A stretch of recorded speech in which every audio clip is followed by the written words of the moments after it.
네, 안녕하세요. 최준영입니다. 2026년 여러 가지 갈등 상황 그리고 예측하지 못하는 정말 예측 불허의 하루하루가 지나가고 있습니다. 이럴수록 우리는 정말 대한민국 걱정이다라는 생각도 들고 이러한 상황에서 저 마음대로 하는 저 거대한 강대국들 사이에서 우리는 어떻게 해야 되나 대한민국 모든 국민들이 애국자시다 보니까 그런 고민들을 많이 하시죠. 그러면 결국 키워드 하나로 정리가 됩니다. 외교. 다른 나라와의 대외 관계를 어떻게 할 것인가라는 생각을 하게 되는 거죠. 그러면서 역사적으로 봤을 때 이런 상황에서 우리는 좀 잘해봤던 거 없나? 라는 생각이 들죠. 그러면 당연히 누가 떠오르세요? 제일 먼저 떠오르는 사람들은 당연히 고려시대의 서희입니다. 우리는 그래서 서희가 세치혀로 깡동육주라고 하는 많은 땅을 따냈다라고만 알고 있습니다만 사실은 왜? 그게 말 잘해서 될까요? 사실은 여러 가지 비밀 사항들이 많습니다. 어떻게 보면 역사를 통해서 보면 우리는 조선 역사는 되게 잘 알지만 삼국시대 그리고 특히나 고려에 대해서는 대외 관계에 대해서는 좀 무지한 경우들이 많죠. 하지만 역사를 돌이켜보면 고려라는 나라는 수많은 중국의 변동 속에서도 500년 동안 생존을 했던 그러한 나라입니다.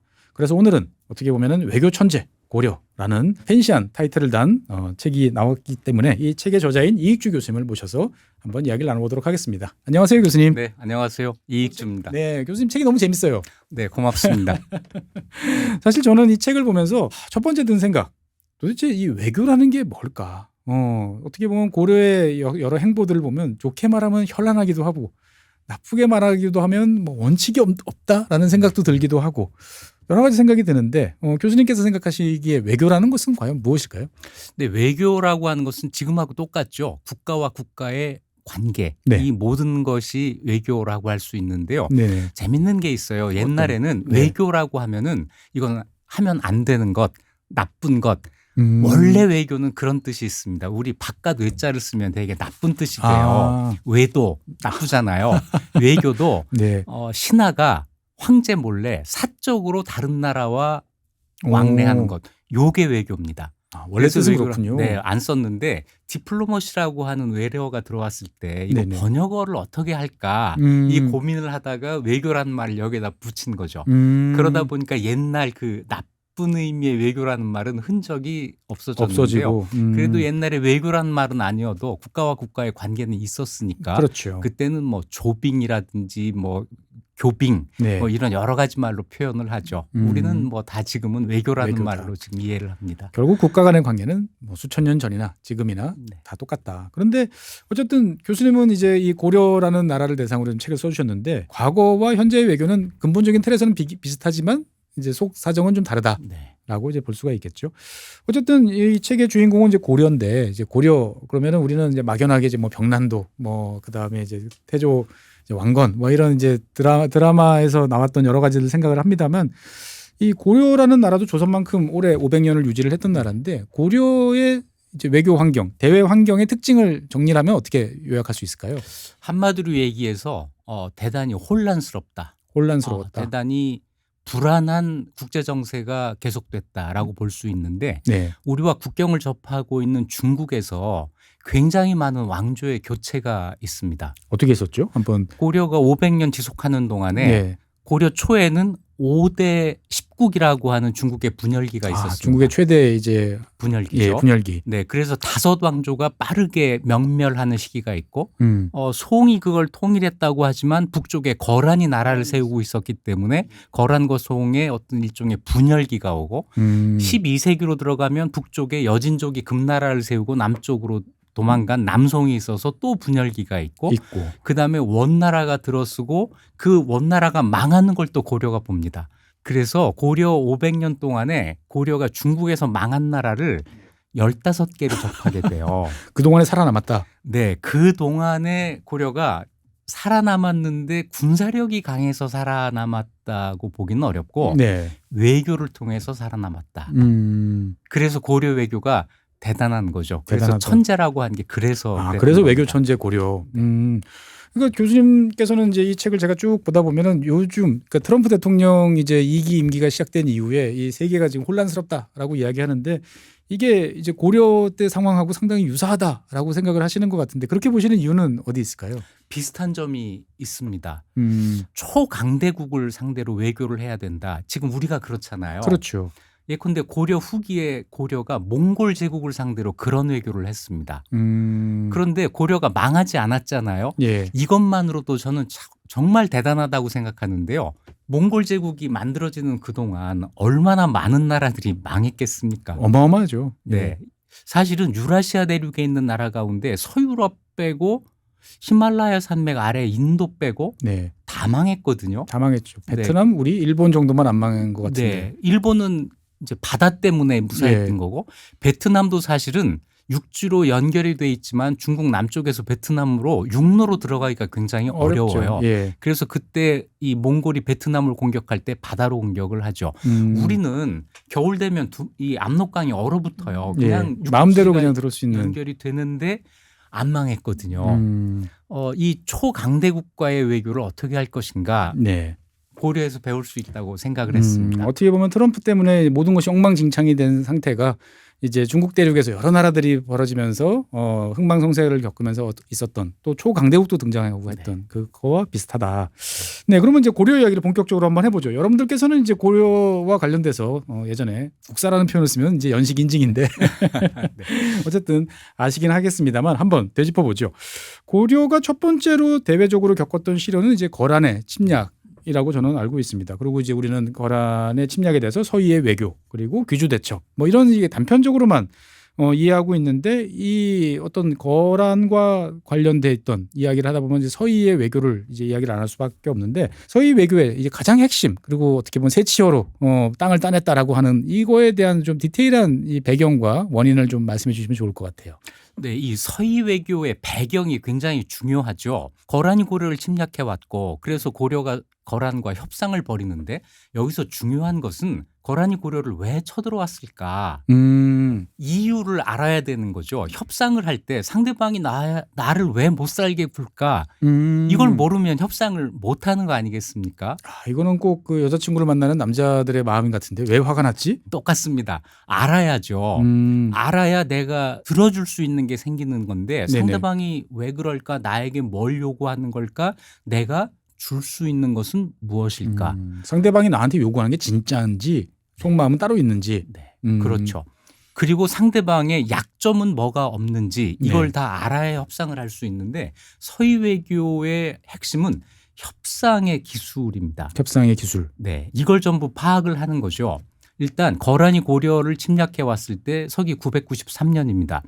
고려를 멸망시키려고 한 것이 아니다라고 하는 판단을 먼저 했던 것 같아요. 야, 상당히 냉정한 판단이었군요. 네. 왜냐하면 이 전쟁을 그 당시 고려 사람들은 거란과 고려의 1대1 전쟁으로 생각하지를 않았습니다. 그러면 어떻게? 동아시아 지도를 놓고 거란의 요즘 말로 하면 주적이죠. 네. 가장 주된 상대가 누굴까? 남쪽에 있는 중국의 송나라라고 본 겁니다. 거란이 송나라를 공격하기 전에 네. 고려를 일단 묶어두려고 하는 것이다. 견제구다. 네, 요 정도 생각을 하는 거죠. 그래서 이것은 우리에게 요구하는 것은 우리와 송의 관계를 끊으려고 하는 것이다. 그 정도가 목표일 것이다. 네, 물론 확신은 못합니다. 그럴 가능성이 높다는 것이죠. 그러다가 정말 망하게 할 수도 있으니까요. 언제나 그렇죠. 대비를 하지만 1차적으로는 그렇게 판단을 해요. 그다음에 그러면 우리가 송과의 관계를 끊으면 이 네. 전쟁은 멈출 수 있을 것이다. 자연스럽게 이 답이 나올 거잖아요. 그렇죠. 그런데 아무 조건 없이 그들의 요구를 다 받아들여 준다? 이것도 아니라고 생각한 거예요. 그래서 송과 관계를 끊겠는데 그래서 거란의 요구를 받아주겠는데 그 대신 조건이 있다는 거죠. 오. 그 조건은 뭐냐면 아직 고려가 수복하지 못한 옛 영토가 있다는 거예요. 옛날 고구려 고구려 땅에. 영토였던 지금 청천강에서부터 압록강에 이르는 지역인데 이 지역을 고려의 영토로 인정해 줄 것을 요구한 겁니다. 그러니까 사실 서희가 소손령을 만나러 소손령의 그 분영에 갔을 때 답은 정해져 있었던 거예요. 거란이 요구하는 대로 송과의 관계를 끊고 거란에 사대하겠다. 그 대신 이걸 너희도 이거 요구하겠다. 좀 들어줘. 네. 거란으로서는 이걸 안 받아들일 이유가 없습니다. 어차피 내 땅도 아니고. 네. 예. 그리고 지금 중요한 것은 자기들 군대를 잃지 않고 송나라를 공격을 해야 되는데 네네. 고려와 쓸데없는 전쟁을 하면 안 되잖아요. 안 되죠. 자, 이것까지 서로가 알고 있었던 거죠. 그래서 송에게 일방적으로 피해를 전가하고 고려와 거란은 자기들이 오. 각각 카드를 필요한 맞춰서 것을 얻고 이게 외교죠. 그러니까 우리가 서희가 외교 잘했어라고 하지만 당시 거란 입장에서 봤을 때도 소선영 외교 잘했어. 그러면 군대를 끌고 갔으나 결국 군대 아무도 안 죽이고 그대로 다 데리고 오고 네. 목표도 달성했으니까. 그런데 거기서만 그치는 게 아니고 고려가 거란의 침략을 당해서 송과의 관계를 끊었어요. 네네. 앞으로 거란과 송의 전쟁이 이제 이어지게 될 텐데 누가 이길지 아무도 모르잖아요. 아무도 모르죠. 예. 만일 그때 송이 이기면 어떻게 되죠? 아이고야. 그러면 배신자가 되잖아요. 그래서 이 소선영의 거란 군대가 돌아가고 1년 뒤에 고려가 송에 또 사신을 보냅니다. 이중 플레이군요. 이중 플레이를 하는 거죠. 그래서 이런 이야기를 해요. 작년에 우리가 거란의 침략을 받아서 모욕을 당했다. 그러니까 억지로 송과 관계를 끊고 거란의 사대를 하게 됐다는 거예요. 우리가 본심이 아니다. 네, 우리한테 군대를 빌려주면 우리가 거란을 치겠다. 송나라 빌려줄 리가 없죠. 보면은. 빌려줄 리가 없어요. 네. 그래서 송이 지금 겨우 거란과의 그 관계가 안정이 됐는데 군대를 가볍게 움직일 수 없다. 이래서 이걸 거절하거든요. 네. 이 거절하는 말을 듣고 고려가 송과의 관계를 끊은 거예요. 그러니까 뒷맛까지를 다 살려놓은 상태에서 전쟁을 너 피하고 내 입장 알지? 그렇게 된 거죠. 그러니까 송에 보내는 메시지는 분명합니다. 우리의 사대를 받으려면 사대 받을 자격이 있다는 것을 스스로 증명해라라는 거죠. 그러면 우리가 얼마든지 해줄 수 있어. 네. 너희가 거란에 대해서 제압을 하거나 우위에 있거나 모습만 보여주면 언제든지. 네. 그런데 그게 쉬운 일이 아니에요. 우리 그렇죠. 조선시대의 명청 교체기에 조선의 선택을 한번 보세요. 엉망진창이었죠. 지금 똑같은 보면. 상황입니다. 청이 명과의 관계를 끊으라고 요구했을 때 그때 조선 사람들은 명에 대한 의리를 어길 수 없다고 해가지고 끝까지 명과의 관계를 고집하다가 네. 병자호란을 당했고 그래서 나라가 망할 뻔했거든요. 그렇습니다. 4대 대상을 바꾼다고 하는 것은 그냥 지금 이쪽이 더 힘이 세니까 우선 눈앞의 전쟁을 피하기 위해서 4대의 대상을 바꾼다 이렇게 넘어갈 수 있는 문제가 가벼운 아닙니다. 것은 아니다. 네, 굉장한 내부의 논쟁이 있는 거고 정말 심사숙고한 끝에 이런 결정을 하게 되는 거죠. 어쨌든 서희 입장에서 봤을 때는 상대방의 의도도 알고 그다음에 송나라를 포함한 전체 큰 프레임도 알고 있고 내부적으로 고려 내부적으로 나올 만한 것도 다 단속을 해놓은 상태에서 어떻게 보면은 잘 짜여진 각본에 따라서 이제 일을 진행을 했다 이렇게 볼 수 있겠군요. 보면. 네, 그렇습니다. 여기에서 정말 저는 중요하게 생각하는 것이 고려가 거란과의 전쟁을 1대1의 전쟁이 아니라 동아시아 국제전으로 인식하고 있었다는 거예요. 저희 지금보다도 더 프레임이 넓군요. 보면. 저는 그렇게 생각합니다. 어쩐 일인지 우리가 긴 역사 속에서 세계를 보는 시야가 좁아졌다는 생각이 맞습니다. 한반도 들어요. 천동설이라고 저는 부르는데. 네. 그래서 이때 고려가 가장 주목한 관계는 고려와 거란, 고려와 송의 관계가 아니고 거란과 송의 관계였어야 된다는 거죠. 그러니까 지금도 보면 한국과 미국의 관계, 한국과 중국의 관계를 우리 굉장히 신경 쓰지만 가장 주의 깊게 봐야 될 것은 미국과 중국의 관계예요. 그 속에서 우리가 어떻게 움직여야 될 것인가. 네, 고려 사람들이라면 아마 그렇게 볼 겁니다. 사실 이제 이 거란과의 첫 번째는 그렇게 잘 넘어갔습니다만 결국 이제 그것이 깨지고 뭐 대규모 전쟁으로 발발했고 대한민국 이제 3대 대첩 중에 하나인 이제 귀주 대첩에서 이제 강감찬 장군이 이제 어마어마한 승리를 거뒀죠. 그러니까 우리는 거기까지 알고 있어요. 끝. 외국 침략에 대해서 고려가 이제 힘으로 이번에는 격파를 했다. 그런데 교수님 책을 읽다 보니까 승리 거둔 다음에 거란한테 사신을 보내서 예를 표했다라는 구절이 있어요. 아니 전쟁에 이겼는데 상대방을 아주 그냥 밟아버렸는데 거기 가서도 굳이 예를 표하면서 우리가 번국으로 낮은 자세를 취한 이유는 도대체 뭡니까 보면? 그 귀주대첩 설명에 큰 함정이 있습니다. 거란이 망하지 않았어요. 우리한테 보낸 군대만 그렇죠. 피해를 입었을 뿐이지. 네, 우리가 거란의 침략을 물리쳤을 뿐이지 거란을 멸망시킨 게 아닙니다. 거란은 여전히 강대국으로 존재하거든요. 이 강대국은 고려에 대한 공격을 멈출 수가 없어요. 고려를 끝내 공격하지 않게 되면 이 상태로 끝나게 되면은 사방의 적들이 거란의 권위를 무시하게 될 겁니다. 거란은 전쟁을 계속해야 돼요. 고려는 언제까지 제2, 제3의 귀주대첩을 한다는 보장이 없죠. 한 번의 전투는 승리를 했으나 네, 그다음 전투는 알 수 모릅니다. 없다. 네. 그리고 전쟁터가 고려 땅이기 때문에 전쟁이 계속되면 피해는 고려가 더 클 수밖에 없어요. 이거는 고구려와 당나라의 전쟁이 바로 그랬습니다. 안시성에서 이겼지만 이겼죠. 전쟁터가 고구려 영토가 되다 보니까 계속 당이 공격해 왔을 때 고구려가 멍들어요. 결국 이러다가 고구려가 멸망을 하게 되는 건데 고려도 그 생각을 했을 겁니다. 어떻게 하면 거란의 이 침략을 영구히 막을 것인가. 여기에서 나온 것이 그 전통적인 4대 외교 정책입니다. 강대국을 인정하고 상하관계 인정하고 그리고 침략을 안 하겠다는 보장을 받는 것.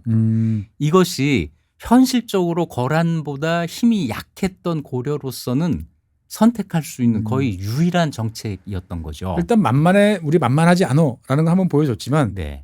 한계를 정확히 알았군요. 여기까지다 그렇습니다. 우리는. 그런데 중요한 것은 귀주대첩에서 한번 이기지 않았으면 네. 고려의 이 정책이 의미가 없다는 거예요. 그렇겠죠. 패배하면 그렇게 할 수 없는 없었죠. 거죠. 이겼을 때 이 승리를 카드로 해서 최선의 외교를 했다고 저는 봅니다. 어떻게 보면 망신당한 거란을 체면을 세워주면서 장기적인 이득을 고려가 받아갔다. 이렇게 네. 봐야겠군요. 말하자면 거란으로서도 이런 말 있죠. 불감청이언종 고소원이라 정말 자기들로서도 이 고려를 어떻게 해야 끝까지 되나. 어떻게 예. 침략할 수가 없는데 고려에서 먼저 제의를 해온 거예요. 그러니 거란으로서는 뭐 이렇게 얘기를 했겠죠. 내가 끝까지 용서하지 않으려고 했는데 너희들이 그렇게 나오면 왜 이렇게 먼저 그러니 내가 용서하겠다 하면서 체면을 살리고 그 대신 고려에 대한 침략을 포기하는 그 대가로 고려는 평화를 얻을 수가 있는 거죠. 야, 이게 참 어떻게 보면은 거란이라고 그러면은 그냥 외교 그다음에 전투 뭐 이렇게만 생각했는데 고려가 여기에 대해서 할 수 있는 모든 것은 다 동원해서 결국은 평화라는 궁극적인 목표를 향해 달려갔다 이렇게 봐야겠군요. 네, 그렇습니다. 이 고려 외교를 공부하면서 저는 이렇게 생각을 했어요. 전쟁으로 끝나는 관계는 없다 하는 거죠. 전쟁을 하고 나면 꼭 협상을 해요. 뭐 휴전 협상을 하든 어떤 협상을 합니다. 그렇죠. 어떻게 보면 진 입장에서 봤을 때 가장 하기 싫은 협상이지만 네, 그때 이긴 편과 진 편이 서로 이제 우열이 갈려서 협상을 벌이게 되는데 얼마나 높은 곳에서 협상을 할 수 있을까를 선점하기 위해서 전투에서는 이겨야 되는 거죠. 전쟁으로 끝나지 않는다. 꼭 협상을 해야 되는데 전쟁에서 이기고 협상을 잘못하는 경우도 있고요. 많죠. 전쟁에서 졌는데도 협상을 잘하는 경우도 있습니다. 고려는 전쟁보다는 이 협상을 통해서 더 많은 것을 얻은 나라가 아니었나 저는 그렇게 생각을 합니다. 어떻게 보면 두 가지 모두를 다 잘하는 고려였다라고 이제 보여지는데 사실 거란은 그래도 이제 우리가 뭐 드라마라든지 여러 가지 이야기를 통해서 그래도 좀 익숙한 존재라고 생각이 드는데 이제 거란 다음이 이제 금나라지 않습니까? 이 금나라에 대해서는 좀 유달리 관심이 좀 적은 것 같아요. 저는 이 책을 보면서 처음 알았는데 고려에서 금나라에 파견한 사신이 87년 동안 339번. 아니 그러면 1년에 거의 뭐 4번씩 봄, 여름, 가을, 겨울 계절 바뀔 때마다 사신을 보냈다는 소리인데 이게 이렇게 많은 사신을 보낸 유례가 없을 것 같은데 왜 그랬을까요?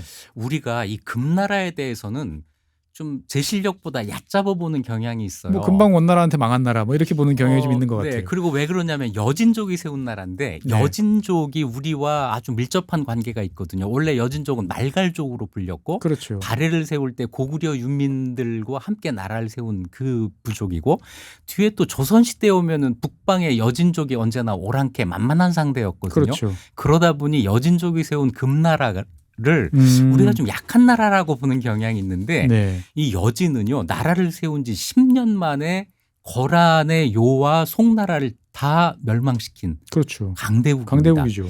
이 강대국과 어떤 관계를 맺을 것인가 이건 고려 사람들한테는 굉장히 큰 숙제였어요. 신흥 강대국과의 관계를 어떻게 가져갈 것이냐. 네, 그리고 굉장히 호전적이었거든요. 뭐 거란도 멸망시키고 송나라도 멸망시키고 맘만 먹으면 고려도 공격해 올 수 있는 이런 나라인데 네. 어떻게 하면 전쟁을 피할까?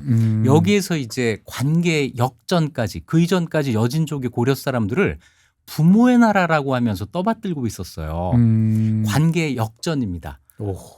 여진을 형이라고 인정하기도 하고 이거 받아들이기 어려울 텐데. 군신 관계로까지 인정을 해가면서 정말 받아들이기 어려웠어요. 이거 받아들이기 어렵다고 해가지고 묘청이 반란을 일으켰을 때 거기에 호응한 사람들이 많았던 건데요. 현실적으로는 안 받아들일 수가 없다는 거예요. 그래서 여진이 세운 금나라에 대해서조차 지금 강하니 어쩔 수가 없다. 이런 생각을 하고 상국이라면 상국이고 사대라면 사대고 이 대상으로 인정을 한 거죠. 그리고 여진은 고려에 대해서 뭔가를 막 요구하지를 않았어요. 가만히만 있으면 된다. 네, 우리를 상국으로만 인정해 주면. 그러니 고려에서는 사신을 자주 보낼 수밖에요. 말로 할 수 있는 건 뭐든지 다 해드리겠습니다. 이게 가장 쉬운 방법입니다. 이것만 하면 아무 문제가 안 생겨요. 내가 사랑해라고 이야기만 해주면 된다. 네, 그걸 한 거죠. 그래서 12세기 1100년대에 100년의 평화를 고려가 또 얻을 수가 있었거든요. 사신 많이 보내서 100년의 평화를 얻는다면 이거는 누구라도 해야 될 일 아니었을까요? 근데 이제 사실 이 금나라하고 이제 어떻게 보면 거란, 요나라하고 이제 여러 가지 치열한 전쟁이 이제 격렬하게 벌어졌는데 말씀대로 우리는 중립을 지키면서 실리 외교를 통해서 아주 평화로운 시기를 잘 보냈다. 그러니까 정리해 보면 우리는 항상 말마다 그래 실리가 최고야. 과거 조선처럼 그렇게 멍청하게 명분을 내세우면 안 돼라고 하는데 사실 이제 이게 무조건 좋을까? 실리라는 것을 얻기 위해서는 또 뭔가를 또 희생을 해야 되는 건데 고려의 실리 외교의 어떤 대가는 그럼 과연 무엇이었나? 그리고 그런 것을 통해서 얻은 것은 충분한 가치가 있다라고 지금 이 시점에서 봐야 되나? 뭐 이런 생각도 좀 드네요. 근데 국가 간의 관계에서 실리를 추구한다고 하는 것은 제가 볼 땐 당연한 너무나 일입니다. 당연한 이야기. 네. 강대국 사이에서 중립을 지켜야 한다는 것도 당연한 이야기입니다. 문제는 어떻게 중립을 지키고 어떻게 실리를 추구하느냐 하는 이것이 문제겠죠. 그런데 실리를 너무 추구하다 보면 신이 없는 나라 이런 딱지가 붙을 수도 있어요. 믿을 수 없는 수가 나라. 없다. 네. 그래서 아무리 실리를 추구하더라도 너무 갑자기 정책이 변경되면 안 되고 그럴 만한 이유가 있어야 되고 명분이죠. 외교에는 명분이 꼭 있어야 됩니다. 명분이 있어야 된다. 그러니까 우리가 실리를 추구한다고 해서 명분을 버려야 된다? 이거는 절대로 아니에요. 이 명분을 지키면서 어떤 국가로서의 어떤 체면 같은 게 있잖아요. 네네. 이거는 반드시 지켜야 됩니다. 그 가운데에서 실리를 추구하고 중립을 지키고 해야 되는 거죠. 아니 두 나라 사이에서 너무 막 갑자기 태도가 바뀌면 두 나라 모두에게서 버림받을 수 있잖아요. 그러니까 당장 눈앞에 제가 더 위험하다고 쟤한테 너무 잘해주는 모두 하면 오히려 안 된다. 나의 중심은 명확히 유지하면서 네. 상대방도 상황이 이러니까 제가 이렇게까지 움직이고 요 모습 자체는 진심일 거야. 라고 인식을 해주게 만들어야 된다. 네. 그래서 고려가 실리를 추구하기 위해서 두 나라 사이에서 막 왔다 갔다 한 것처럼 보이지만 네. 원칙이 있어요. 어떤 원칙일까요? 어느 쪽이 이기겠다고 하는 앞으로 전망을 반드시 합니다. 배팅을 했군요, 나름대로. 그러면서 이 중립을 지키는 거지 함부로 아무 때나 중립을 지키는 건 아니에요. 어떻든 우리가 포지션이 가장 유리할 쪽으로 조금씩 움직이지만 그것은 패권 국가들 간의 경쟁에서 어느 쪽이 이길지 우리의 기대를 감안해서 이제 움직였다라고 네. 정리를 할 수 있겠군요. 네, 이런 사례가 있습니다. 우리가 거란의 사대를 할 때 거란의 연호를 썼을 거잖아요. 그렇죠. 그런데 거란이 여진족의 공격을 받고 위태로워진 이런 상황이 옵니다. 그때 고려에서 한 일은 앞으로 어떻게 될지 모르겠다. 정말 그때는 앞으로 어떻게 될지 모를 때예요. 네. 여진족이 이기지만 아직 그럴 확신이 없을 때 네. 일단 거란의 연호를 중단하고 네. 갑자을축하는 이런 방식으로 해를 표시하다가 누가 이길지를 좀 보자. 중립적인 방식으로 넘어갔군요. 보면. 네, 이 중립이라는 것이 이길 것 같으면 그쪽 편 들고 하는 이게 아니라 자기 중심을 지켜야 됩니다. 그러면서 앞을 계속 전망하면서 정책을 결정하는 거죠. 고려는 그런 것을 매우 잘했다라고 이제 정리를 해볼 수 있는 것 같은데 그런데 이제 이 어떻게 보면은 뭐 거란 뭐 요나라 그리고 금나라 다 어쨌든 체급이 강하지만 이 체급이 다른 정말 수준이 다른 나라가 이제 원나라지 않습니까? 그러다 보니까 원나라의 외교 원나라하고 외교는 또 그전하고는 또 완전히 달라지는 어떻게 한 나라가 이렇게 순식간에 또 고려라는 나라가 스탠스를 바꿀 수 있지라는 생각이 드는데 뭐 앞으로 계속 말씀해 주시겠습니다만 고려가 원나라를 대하면서 그전과 가장 많이 바뀐 점은 무엇일까요? 몽골 제국이 들어서면서 그 이전의 국제 질서가 질적으로 바뀝니다. 질적으로 그 이전에는 네. 북쪽에 거란 금, 남쪽에 송남송 이런 두 나라가 있었잖아요. 그러니까 나름대로 이원적인 질서 또는 다원 체제가 만들어졌다면 몽골 제국이 이걸 하나로 다 통일을 한 거예요. 압도적인 하나의 패권 국가. 네, 이 나라를 상대로 이제 중립이라는 게 있을 수가 없어요. 초강대국을 1대1로 상대해야 되는데 네네. 어떻게 해야 되나 이때는 실리보다는 존망이 문제가 됩니다. 생존 그 자체에 이제 집중을 한다. 네, 어떻게 하면 망하지 않을까 여기에 집중을 하는 거예요. 이때 고려 사람들이 선택한 방법은 싸울 때까지 싸운다. 그게 이제 뭐 강화천도 뭐 네. 해가지고 50년 가까이 이제 싸우는. 네. 예. 천도에서 아무튼 열심히 싸우는데 이걸로 끝날 거라고는 누구도 생각을 하질 않았어요. 이 전쟁의 끝은 무엇일까? 이 생각을 해야죠. 결국은 우리가 가지고 있는 외교라는 카드를 꺼내야 되는데 그게 언제일까를 끊임없이 저울질하면서 싸웠다. 네. 계속 협상을 하면서 전쟁을 길게 끌고 가는데 항복하지 않은 상태에서 끌고 가는데 네. 언제까지 이럴 것이며 끝은 어떤 것일까를 늘 생각을 합니다. 이때 고려 사람들의 머릿속에서는 전에 중국의 거란이나 금에 대해서 했던 그 정책 4대를 하게 된다면 4대라고 하는 것은 국가가 다른 국가에 대해서 하는 거거든요. 다시 그렇죠. 얘기해서 국가를 유지한 상태에서 하는 겁니다. 그 나라의 한 지방이 되면 4대라는 게 존재할 없죠. 수가 없어요. 그거는 뭐 논리 자체가 불가능해진 거죠. 그래서 이 4대라는 걸 가지고 국가의 어떤 유지 이걸 얻을 수 있는 게 아닐까. 그런데 문제가 있었어요. 어떤 문제가 있었습니까? 거란이나 여진은 4대라는 걸 알았어요. 이 중국 왕조와 끊임없이 접촉을 하면서 보고 들은 게 있으니까. 네, 알았는데 몽골은 그걸 전혀 몰랐다는 겁니다. 몰랐어요? 몰랐어요. 이 몽골은 주변에 있는 나라들 다 멸망시켰지 그 나라를 놔두고 국가 대 국가의 관계를 맺은 게 없거든요. 하긴 그렇네요 보면. 네, 이 몽골을 상대로 어떻게 고려가 이 4대라는 걸 가르쳐주고 이게 좋다는 거를 인정받고 다시 얘기해서 요즘 이야기하는 외교 프로토콜이 완전히 달랐던 거예요. 고려가 자기들이 익숙한 이 프로토콜을 몽골이 받아들이도록 하는 이 노력 이거는 전쟁이 아니라 외교를 통해서 할 수밖에 없죠. 결과적으로는 이게 성공을 한 겁니다. 그래서 몽골이 고려 국왕을 책봉해요. 그렇죠.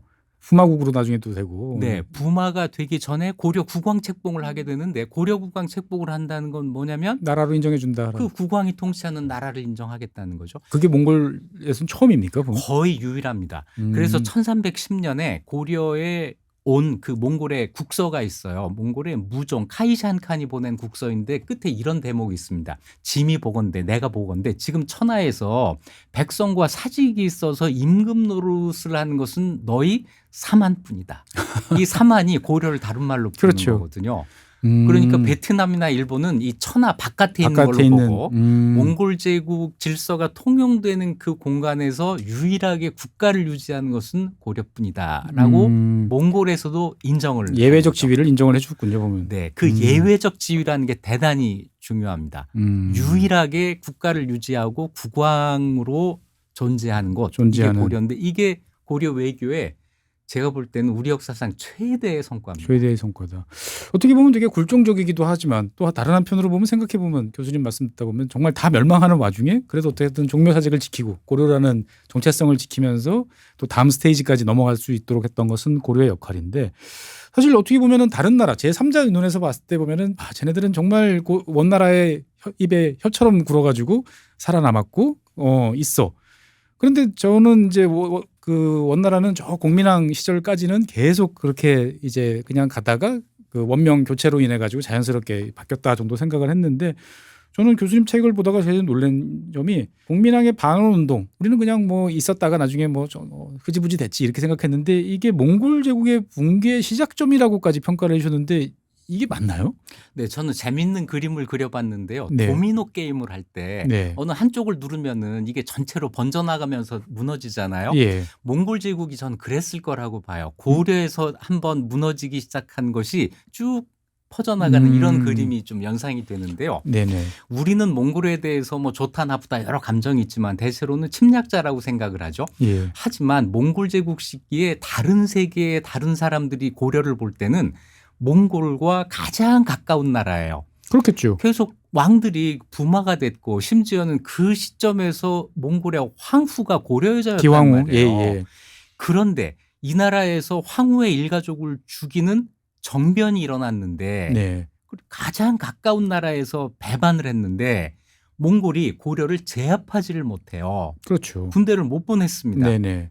이것이 몽골이 이제 힘이 빠졌다. 약해졌다고 하는 것을 그대로 드러내는 계기가 되죠. 의외로 관객들이 많았군요. 이거 어떻게 정리될까라고. 그때 중국에서는 우리 홍건적이라고 우리는 하지만 그쪽에서는 홍건군이라고 하는 한족 농민군들이 네. 몽골과 싸우고 있었어요. 그렇죠. 이 사람들에게 몽골이 굉장히 버거운 적이었는데 고려의 반원운동이 성공한 것을 보고 자신을 얻습니다. 해볼 수 있겠다. 네, 그래서 고려 공민왕이 반원운동 성공한 다음에 이 홍건군 지도자들이 고려에 막 사람을 보내요. 우리 뭔가 힘을 합치자 이런 합치죠. 메시지를 보낸 거죠. 그래서 이 정리하면 이 몽골의 약체를 증명하는 아주 결정적인 사건이 공민왕의 반원운동이었다라는 우리는 거죠. 역사책에 그냥 한 페이지 시험 문제 한 구절로 넘어가지만 이 몽골 제국의 붕괴를 이제 가져온 서막이 바로 이 한반도 고려의 공민왕의 반원운동이었다. 어떻게 보면 원나라 입장에서 봤을 때는 아니 잘해줬는데 너무한 거 아니야? 라는 생각이 들지도 모르지만 또 그게 냉정한 국제 질서다라고 또 봐야겠죠. 그렇습니다. 고려가 100년 동안 원의 간섭을 받는데요. 네. 나라를 지키고 있었기 때문에 이 나라를 되살릴 수 있는 힘도 생기는 거죠. 몽골의 힘이 약해지니까 바로 반원운동을 일으켜서 원의 간섭을 물리치는 이런 시도를 할 수가 있었던 우리는 거죠. 계속 나라 국자를 쓰는 별도의 네. 나라이기 때문에 네. 좌우간 할 수 기반이 있었기 때문에 그것도 가능했다. 네. 안 그러면 그냥 반란이었고. 네. 어쨌든 뭐 이제 거란 그다음에 요나라 그리고 원나라까지 이어지는 보면 정말 전쟁과 외교가 현란하게 오가는 그 고려의 역사였다라는 것을 사실 이 책을 보면서 정말 많이 느껴요. 정말 흥미진진하게 막 손에 땀을 쥐면서 이제 보는 구절들이 되게 많은데 결국 이 책을 저희가 다 보고 나서 느낀 생각은 그런 것 같아요. 고려의 외교 패턴을 보면 일단 상대한테 절대 만만하게 보이지 않는다라는 게 첫 번째인 것 같고 그런데 이제 그럼에도 불구하고 이제 힘의 균형을 이제 잘 보면서 아까 말씀드린 누가 이길 건지를 주도 면밀하게 봤다라고 보여지는데 그런데 의외로 보면은 이제 원과 명의 이제 대결 국면에서는 또 너무 성급하게 명나라를 선택한 거 아닌가라는 생각도 든단 말이죠. 네. 고려가 그렇게 했던 이유 어떻게 보면 약간 고려답지 않았다라는 생각도 드는데 네. 이유가 뭘까요? 저도 이 책을 쓰면서 외교를 감정 따라 하면 안 된다라고 하는 생각을 다시 했는데요.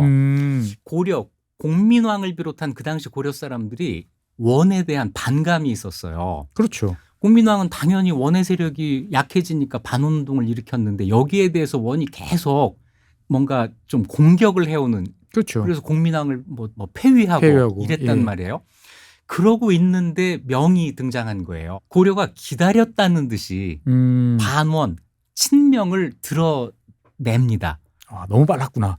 저는 여기에 공민왕의 이 반원 감정이 좀 실려 있다고 봐요. 전통적인 고려라면은 일단은 좀 약간 중립적인 상태를 보면서 어떻게 판이 돌아가는지를 보고 뭐 양쪽과 좋은 관계, 최소한 적대적이지 않은 관계를 유지하려고 했을 텐데. 네. 명이 명이 등장한 게 1368년입니다. 우리는 네. 흔히 1368년이 원명 교체가 된 시기라고 알고 있는데 원나라는 그렇게 빨리 망하지 않았어요. 그렇죠. 더 북쪽으로 갔을 뿐이지 보면은. 네, 그리고 20년 동안 명과 싸웠습니다. 이 20년 동안 고려 전기했던 것 같은 중립, 예. 실리 이런 외교를 해야 되는데 너무 일찍 친명 반원을 드러내버렸어요. 자기 노선을 드러내버리니까 약소국으로서 어떻게 네. 보면은 상대방한테 존중받았거나 뭐 활용할 카드의 역할을 전혀 못한 거거든요. 없어진 거죠. 음. 친명을 내세우니까 명나라가 처음에 몇 년 동안은 고마워했겠죠. 네네. 그런데 안심을 해요. 음. 그다음부터는 원나라 공격하는 데 필요한 말을 고려해서 징발을 하고 무리한 요구를 하고 트집 잡고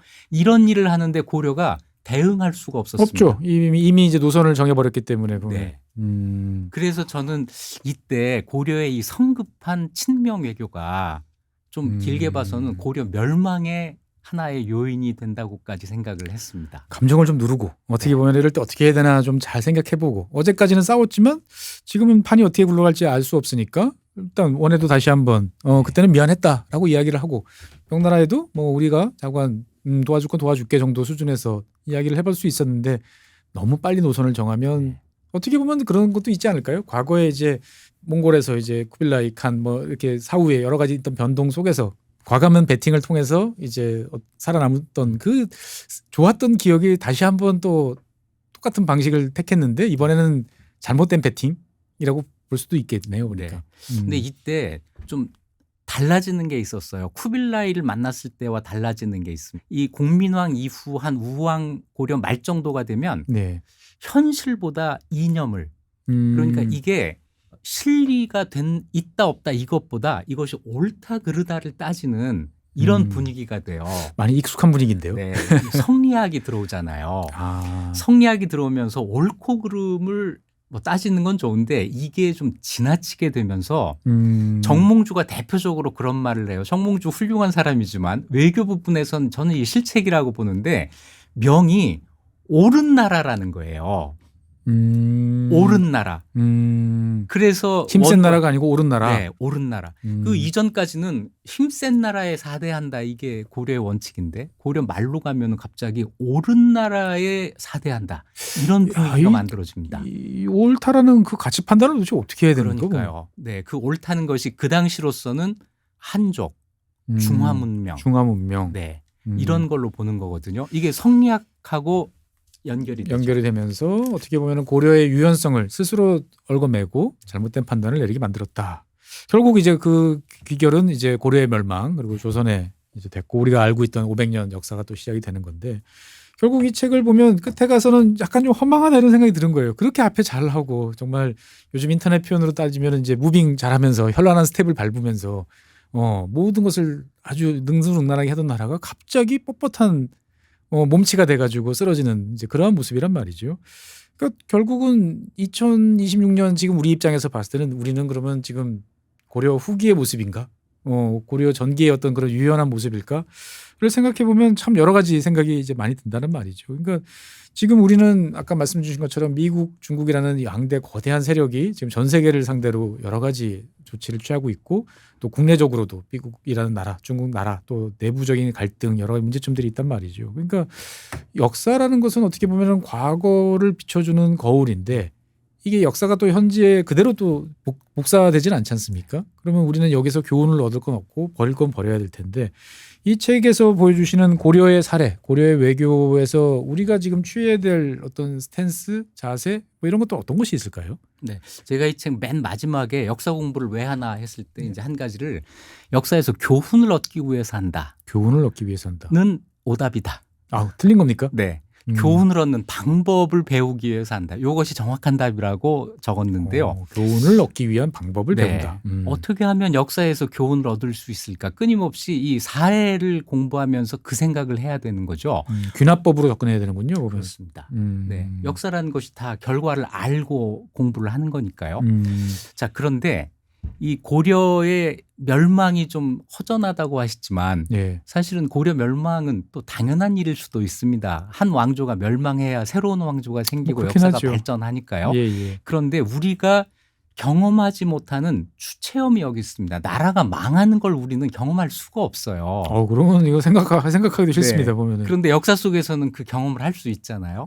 고려가 망했다. 왜 망했을까? 여러 가지 이유가 있지만 외교의 실패 때문에 망한 것이다. 라고 하는 것이 저는 중요한 하나라고 생각을 합니다. 국제 질서가 변동을 할 때 이 변동에 어떻게 대응하느냐 하는 이 문제가 되는데요. 원이 지배하고 있던 150년 세계가 끝납니다. 그러면서 명이 새롭게 등장했을 때 원명 교책이라고 하는 국제 질서의 아주 대변동에서 외교가 어떻게 대응할까 하는 이 사례를 하나 보여주는 거죠. 외교에서 실패하면 나라가 망할 수도 있다. 그렇습니다. 나라가 망하는 여러 가지 원인이 있는데 저는 그 가운데 아주 중요한 것이 외교의 실패라는 생각이 듭니다. 그런데 이 국제 질서의 변동이라는 것이 옛날에는 몇백 년 주기로 왔어요. 그렇죠. 요즘은 훨씬 단축됐습니다. 맞습니다. 그 끔찍했던 2차 세계대전 뭐 해서 지금 아직 100년 안 지났지 않습니까? 네, 보면은. 예. 그런데 또 요동치잖아요. 요동치고 있고. 네. 여기에 대해서 정말 이건 나라가 망할 수도 있다는 경각심을 가지고 대응을 해야 됩니다. 말씀하신 것처럼 똑같은 일이 반복되는 일은 없어요. 없죠. 반복되게 하면 안 됩니다. 네, 반복되지 않지만 이 추체험으로부터 우리가 얻을 수 있는 교훈이 뭘까? 어떤 교훈을 얻을 수 있을까? 이 생각을 계속 해야 되는 거죠. 저는 이 말씀을 하나 드리고 싶어요. 고려의 경험으로부터 우리가 배울 수 있는 것. 네. 고려는 자기의 능력을, 국력을 과소평가하지도 않고 과대평가하지도 않았습니다. 메타인지가 정확했다. 네. 과소평가하지 않았기 때문에 외부에서 침략이 오면은 절대로 먼저 굴복하지 않았어요. 맞습니다. 그리고 과대평가하지 않았어요. 끝까지 싸우지 않았습니다. 싸울 수 있는 만큼 싸우고 바로 협상을 해서 평화를 되찾는 이런 외교를 했거든요. 이건 굉장히 중요하다고 봅니다. 21세기 대한민국은 세계에서 어느 정도 위치에 있는지를 우리는 파악을 해야 됩니다. 자아인식이 정확해야 된다. 네, 정확해야 됩니다. 그리고 또 한 가지는 제 판단입니다만 지금 우리 국민들의 세계에 대한 이 인식이 좀 좁은 게 아닌가 하는 생각이 듭니다. 한반도 너무 협소하고 네. 국제 뉴스를 너무들 안 보세요. 그리고 외국을 생각할 때도 언제나 주요 국가들 몇몇 주요 맞습니다. 국가들이 한정이 되지 이 수많은 나라들과의 다면적이고 입체적인 관계를 생각하지 않거든요. 그런 복잡한 거 힘들어하세요. 네. 근데 그때 고려 사람들은 언제나 전쟁하지 않는 소남송을 늘 염두에 두고 거란이나 금에 대응을 했거든요. 네네. 마찬가지로 지금 우리 머릿속에 훨씬 더 복잡한 구조를 그려놓고 그 안에서 생각을 해야 된다. 다원적 국제 질서에 맞는 국제 인식을 가져야 된다는 거죠. 그리고 작은 겁니다만 감정으로 외교하면 안 된다는 겁니다. 나 저 나라 좋아, 나 저 나라 싫어. 이런 생각 가지고 국민 여론이 만들어지면 네. 우리나라의 외교 정책이 경직될 수밖에 없습니다. 결국은 뭐 외교가 왜 저 모양이야라고 손가락질을 하기 전에 어떻게 보면은 그러한 토양을 만들어내는 국민 개개인의 어떤 감정이라는 것이 좀 자제될 필요도 있고 섣부르게 그것이 이제 영향력으로 행사되는 거에 대해서도 좀 신중하게 받아들일 필요가 있다. 그러니까 우리는 이제 과거 중국 사례를 보면서 이제 원교 근공이라는 이야기를 쉽게 합니다만 정작 우리는 실천을 못 하고 있다라는 생각이 좀 드네요. 마지막으로 제가 이 책을 보면서 한 가지 가정을 좀 한번 해보고 싶었어요. 외교 천재, 이 고려의 이 외교를 담당하시던 분들이 2026년 대한민국에 오면 과연 이 현재 상황을 어떻게 판단할 것인지, 그리고 우리한테 무엇을 이제 해야 된다라고 자문을 하고 갈 것인지, 이게 갑자기 궁금해졌습니다. 이 국제 질서에 대한 폭넓은 관찰이죠. 관심, 지식 이런 거 있어야 되고 네. 또 한 가지 감정으로 외교하지 말아야 되고 여러 가지가 있는데 저는 이 말 한마디를 할 것 같아요. 어떤 이 세상에 우리나라를 위한 나라는 없다. 우리나라를 무조건 잘해주고 챙겨주고 도와줄 나라는 없다. 그런 나라는 없는 거죠. 어떻게 보면 너무 당연한 건데. 네, 이 당연한 이 생각을 고려 사람들은 충실히 했던 거예요. 누구도 우리를 위하지 않는다고 하는 그래서 우리 스스로의 존망부터 시작해서 번영을 할 수 있는 토대까지 우리 스스로 만들어 나가야 된다고 하는 이 이야기를 아마 고려 사람들이 되살아나신다면 네. 우리한테 해주시지 않을까 생각을 합니다. 뭐 서희를 비롯한 고려 외교관들이 이제 대한민국 현재 상황을 보고 몇 점을 줄지는 알 수는 없습니다만 어떻든 간에 여러 가지로 좀 아쉬운 평가를 할 것 같다라는 생각이 좀 들고, 그러한 평가 속에는 어쨌든 우리 스스로에 대한 정확한 가치, 우리의 위치는 어딘지에 대한 스스로에 대한 평가, 그리고 무엇보다도 감정을 내세우지 않고 냉정하게, 그리고 폭넓은 시야, 이런 것들이 필요하다는 자문 의견서를 작성하고 갈 것 같다라는 생각이 드는데, 어쨌든 우리 입장에서 봤을 때는 뭐 미중 경쟁 이기는 편 우리 편이라고 쉽게 생각할 게 아니고 그 속에서 우리가 무엇인가를 지키고 무엇을 얻어낼 것인가를 끊임없이 고민해야 되는 상황이다라는 점에서 보면 저는 오늘 2026년 2월 달에 여러분들께서 꼭 외교 천재 고려라는 이 책을 보면서 고려 사람들의 유연성을 좀 배우고 우리의 머리를 좀 말랑말랑하게 하고 지구본 연구소를 통해서 눈을 넓히시면 대한민국이 요만큼 더 좋아지지 않을까라는 생각이 듭니다. 네. 어쨌든 교수님께서는 이 고려 관련된 연구를 그동안 계속 하셨는데 아주 책이 재밌는데 앞으로도 계속 더 펴내실 생각이 있으시죠? 네, 앞으로 공부를 이제 계속 더 하면서 네. 좋은 주제가 있으면 책을 계속 펴낼 생각입니다. 네. 어쨌든 좋은 책은 여러분들께서 많이 팔아주셔야 힘이 나서 출판사도 저자도 또 책을 쓰고 책을 만들어줍니다. 그러니까 재밌고 좋은 책들일수록 여러분들이 사주시고 만들어주셔야만 우리가 더 많은 콘텐츠를 누릴 수 있다라는 말씀드리면서 오늘 지구본 도서관 시간 마무리하도록 하겠습니다. 장시간 시청해주신 시청자 여러분 감사하고요. 나와주신 이익주 교수님 고맙습니다. 네, 고맙습니다.